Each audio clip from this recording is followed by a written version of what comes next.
இந்த வீடியோவில் நம்ம என்ன பார்க்க போகிறோன்னா மே 2026 ரிஷபராசிக்காரர்களுக்கு எத்தகைய ஒரு மாதமாக பலாபலன்கள் நிறைந்த ஒரு மாதமாக இருக்க போகுதுங்கிறது சயின்டிஃபிக் வேதிக் அஸ்ட்ராலஜி முறையில் எந்த விதத்திலும் மிகைப்படுத்தாமல் மூட நம்பிக்கைக்குள்ள பரிகாரங்கள் அது மாதிரி விஷயத்தில் போகாமல் இந்த ஒளி தத்துவம் உங்களுடைய போன ஜென்மத்தில் செய்த பாவ புண்ணிய கர்மா இந்த ஜென்மத்தில் உங்களுடைய ஜாதகமாக கோச்சார அமைப்பாகவும் தசாபுக்திகளாகவும் எப்படி உருவெடுக்க போகிறது, எது மாதிரி விஷயங்கள் அடுத்து வரக்கூடிய அமைப்பு இருக்குது, எது மாதிரி வாழ்க்கை சம்பவங்கள் வரப்போகுது, எது மாதிரி விஷயங்கள் நமக்காக காத்திருக்குதுங்கிறது மே 2026 ரிஷபராசிக்காரர்களுக்கு எப்படி இருக்க போகுதுங்கிறது சயின்டிஃபிக் வேதிக் அஸ்ட்ராலஜி முறையில் துல்லியமாக பார்க்க போகிறோம்.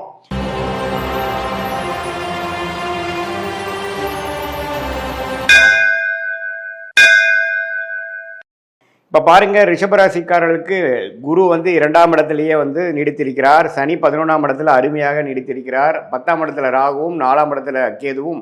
எந்த ஒரு மாற்றமும் மே மாதம் நடக்கப் போகிறதில்லை, எந்த ஒரு பயிற்சியும் நடக்க போகிறதில்லை. ஆண்டு கிரகத்தை பொறுத்த வரைக்கும் ஜூன் முதல் வாரத்தில் தான் குரு பயிற்சி ஆகுதுங்கிறது உங்களுக்கு தெரியும். மே மாதத்தில் ஒன்றும் மாற்றங்களிலே பயிற்சிகள் கிடையாது.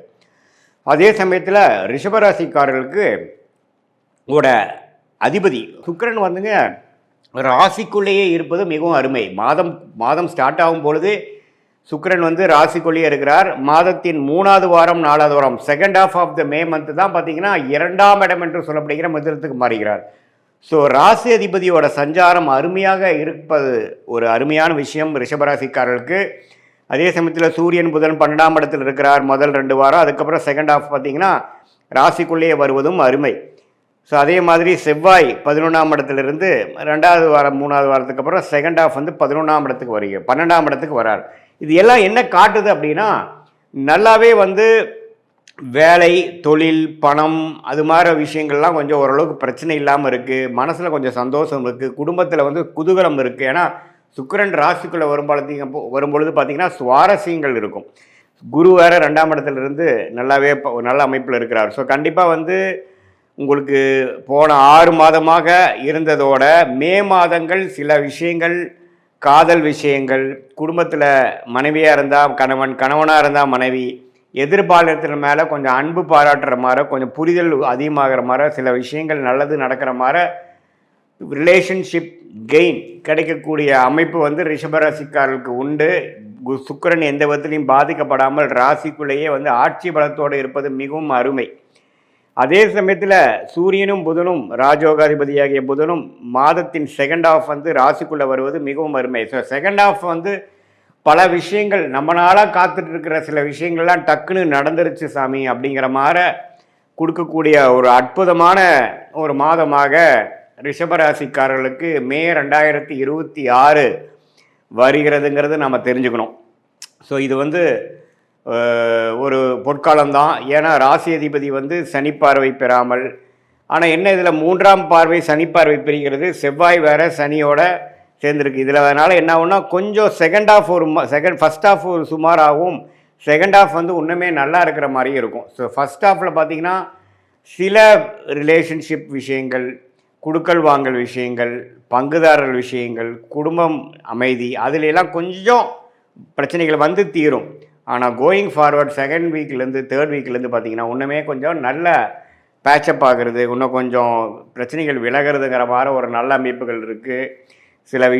சில வாகனத்தை பழைய வண்டியை கொடுத்து புது வண்டி வாங்குறது, கார்னு எடுத்துட்டிங்கன்னா ஒரு மேனுவல் வண்டி வச்சுருக்கீங்கன்னா அதை கொடுத்து ஆட்டோமேட்டிக் வாங்குறது, பழைய வீட்டில் சில விஷயங்கள்லாம் மாற்றுறது, பழைய சோஃபா கொடுத்து மாற்றுறது, ஒரு புதுசாக மாடர்னான சில ஃபெசிலிட்டி வாங்குறது, கம்ஃபோர்ட் பண்ணிக்கிறதுங்கிற மாதிரி சில லோன் எடுத்து வாங்கிக்கிறது, அது மாதிரி விஷயங்கள்லாம் ரிஷபராசிக்காரர்களுக்கு அற்புதமாக கொடுக்கக்கூடிய, வசதிப்படுத்திக்கக்கூடிய, சொகுசை இன்க்ரீஸ் பண்ணிக்கக்கூடிய, அதிகரிக்கக்கூடிய ஒரு அற்புதமான மாதமாக மே மாதம் 2026 ரிஷபராசிக்காரர்களுக்கு வருது. சில பேர்த்துக்கு பார்த்திங்கன்னா திருமணம் ஆகாதவங்களுக்கு டக்குன்னு திருமணம் நடக்கிறது, காதல் விஷயத்தில் ஒரு நல்ல டக்குன்னு ஒரு சில விஷயங்கள் கைகூடுறது. அதே சமயத்தில் தொழிலில் கொஞ்சம் அப்படி இப்படி போயிட்டுருக்கிறவங்களுக்கு டக்குன்னு ஒரு கான்ட்ராக்ட் கிடைக்கிறது, ஒரு நல்ல ஆர்டர் கிடைக்கிறது, அது மாதிரி விஷயங்களாக இருக்குது. இதில் ஒரே ஒரு விஷயம், மாதத்தின் முதல் 2 வீக்ஸ் பார்த்திங்கன்னா செவ்வாய்ங்கிற கிரகம் சனியோடு சேர்ந்துருக்கிறதுனால கொஞ்சம் பார்ட்னர்ஷிப்பு, மனைவியாக இருந்தால் கணவன், கணவனாக இருந்தால் மனைவிங்களை மட்டும் கொஞ்சம் கருத்து வேறுபாடுகள், பிரச்சனைகள் வந்து அப்புறம் விலகலாம். ஸோ ஃபஸ்ட்டு ஆஃப் வந்து கொஞ்சம் கேர்ஃபுல்லாக இருக்கணும். செகண்ட் ஆஃப் ஆஃப் மே மாதம் 2026 நல்ல ஒரு அமைப்பாக வருகிறதுங்கிறது நம்ம தெரிஞ்சுக்கணும். வருமானம் வர வேண்டிய பணம் வந்து தேர்டு ஃபோர்த்தில் தான் வருது. இதுதான் வந்து ஒரு ரிஷபராசிக்கு பொதுவான பலன்கள் மே 2026 சயின்டிஃபிக் வேதிக் அஸ்ட்ராலஜி முறையில்.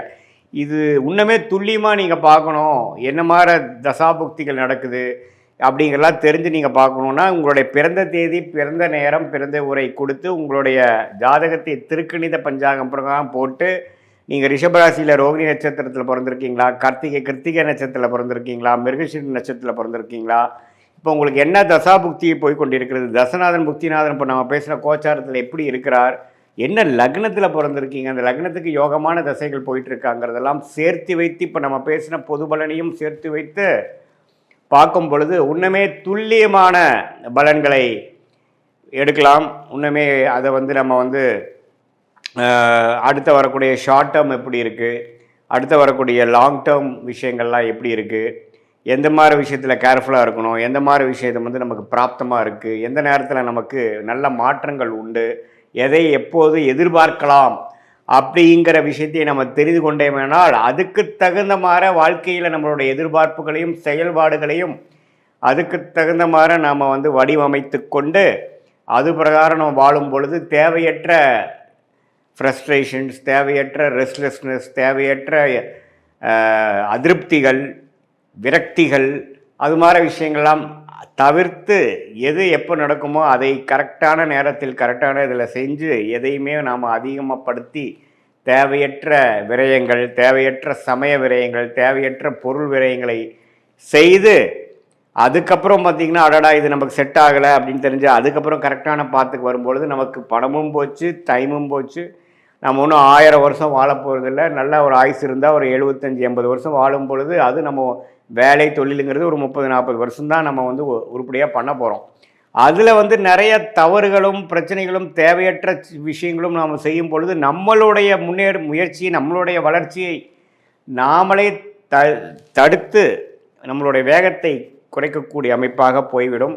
அதற்காக நம்ம இந்திய வேத ஜோதிடமாகிய சயின்டிஃபிக் வேதிக் அஸ்ட்ராலஜி முறையில் நம்ம வந்து உங்கள் பிறந்த தேதி, பிறந்த நேரம், பிறந்த உரை வைத்து உங்களுடைய திருக்கணித பஞ்சாங்கத்தில் ஒரு ஜாதகத்தை போட்டு பொது பலனையும் துல்லியமான பலனையும் சேர்த்து வைத்து பார்க்கும் பொழுது என்ன விஷயங்கள் எப்போ நடக்கும், எது டிலே ஆகும், எது வந்து நடக்கும், வேலையா, தொழிலா, அல்லது வெளிநாடா, உள்நாடா, அரசு உத்தியோகமா, ப்ரைவேட் செக்டாரா, எது நமக்கு செட் ஆகும், என்ன டொமைன் நமக்கு நல்லா இருக்குது, எந்த கிரகம் வலுவாக இருக்குது, எப்போ வந்து நமக்கு கல்யாணம் நடக்கும், எப்போ குழந்தை பெறும், எது மாதிரி விஷயத்தில் எப்போ பண்ணலாம், நமக்கு லேட் மேரேஜா, ஏர்லி மேரேஜா, காதல் திருமணமா, அரேஞ்ச் மேரேஜா, இது மாதிரி பிராப்தங்கள் நம்மளை காத்து கொண்டிருக்கிறதுங்கிறது துல்லியமாக எதையுமே மிகைப்படுத்தாமல் உள்ளது உள்ளவாறு நம்ம சயின்டிஃபிக் வேதிக் அஸ்ட்ராலஜி பார்க்கும் பொழுது வாழ்க்கையில் எதிர்நீச்சல் போடாமல் எளிதில் வெற்றி பெற முடியும் என்று சொல்ல விரும்புகிறேன். மீண்டும் மற்றொரு காணொலியில் சந்திப்போம்.